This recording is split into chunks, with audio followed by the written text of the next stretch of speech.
একটি মুরগির খামারে 120টি মুরগি আছে। আরও 140টি মুরগি যোগ করার ফলে খামারের খরচ 4050 টাকা বৃদ্ধি পায়, অথচ প্রতিটি মুরগির গড় খরচ 3 টাকা কমে যায়। খামারের মূল খরচ কত ছিল? ধরি একটি মুরগির পেছনে x টাকা খরচ হয়, ঠিক আছে? তাহলে এই 120টি মুরগির পেছনে কত টাকা খরচ হবে? 120x। আর আরও যোগ করা হলো কতটি? 140টি। তাহলে এই 120 আর 140 কত হচ্ছে? 260। তাহলে এর মধ্যেও কত x টাকা করে খরচ হবে, তাহলে 260x হয়ে গেল এটাও। আর এটা যোগ করার ফলে কি হয়েছে? খামারের খরচ বৃদ্ধি হয়েছে। কত বৃদ্ধি হয়েছে? আমার কত? 4050 টাকা, ঠিক আছে? অথচ কি বলেছে? প্রতিটি মুরগির গড় খরচ কমেছে। তাহলে আমরা কি পাচ্ছি এখানে? খরচ কমেছে। তাহলে 260টি মুরগি আছে, তার থেকে যদি আমার খরচ কম হয় কত? 3 টাকা করে, তাহলে কত? সেটা হচ্ছে কমেছে, মানে হচ্ছে 260 × 3, এটা হয়ে যাবে 780, ঠিক আছে?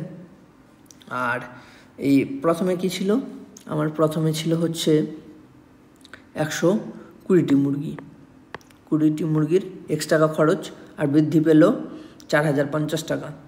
তো আমি এখানে সমান সমান দিয়ে এটাকে লিখতে পারি কি 260x মাইনাস 780 সমান সমান এই সমীকরণটা দাঁড়ায়, ঠিক আছে? তাহলে এবার এক্সগুলোকে একদিকে নিয়ে আসি। এক্সগুলোকে একদিকে আনলে এই 120x যদি 260 থেকে মাইনাস যায় তাহলে হবে 140x, আর এটা এইদিকে আসলে প্লাস হয়ে যাবে। তাহলে প্লাস যদি হয় তাহলে 0 0 0, আর 8 5 13, এটা হয়ে যাবে 8, আর এখানে হয়ে গেল 8। তাহলে কী করি? 1 0 1 0 কাটি, তাহলে কি হচ্ছে আমার? x ইকুয়াল টু আমার কত আসবে? x ইকুয়াল টু আসবে এটা। কিন্তু আমার চাই কোনটা? মূল খরচ। মূল খরচ কি? এই আমার 120x।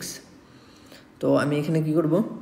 এই 100x তো এইদিকে আছেই, তাহলে আমার এইটাও লাগবে 120 এখানে আমি গুণ করে দেবো।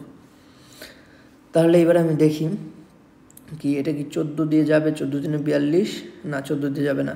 তাহলে 7 দিয়ে দেখি, 7 দিয়ে এটা দুবার, আর এটা হচ্ছে 7 6 42, 7 6 42 মানে 6 বার, আর 6 আর 3 63, 7 9 63, আর এটাকে 2 দিয়ে 60 বার, ঠিক আছে?